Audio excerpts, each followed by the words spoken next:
నమస్కారం ఘంటారావానికి స్వాగతం. ముందుగా ప్రధాన అంశాలు. రైతు భరోసా 15,000 ఇచ్చే వరకు కాంగ్రెస్ ను వదిలిపెట్టాం. రాష్ట్ర వ్యాప్తంగా నిరసనలు తెలపాలని శ్రేణులకు కేటీఆర్ పిలుపు.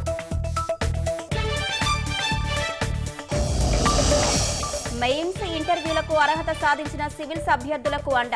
పరీక్షలో విజయం సాధించి రాష్ట్రానికి సేవ చేయాలన్న ప్రభుత్వం.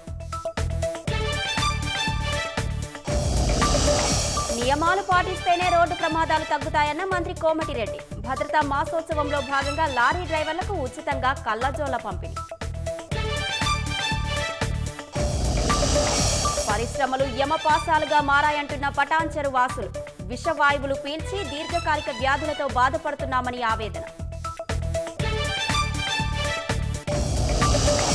పెళ్లి కాని జంటలు ఓయో హోటల్ బుక్ చేసుకోకుండా మార్పులు. యువతీ యువకుల బంధానికి ఖచ్చితమైన గుర్తింపు చూపాలని స్పష్టం.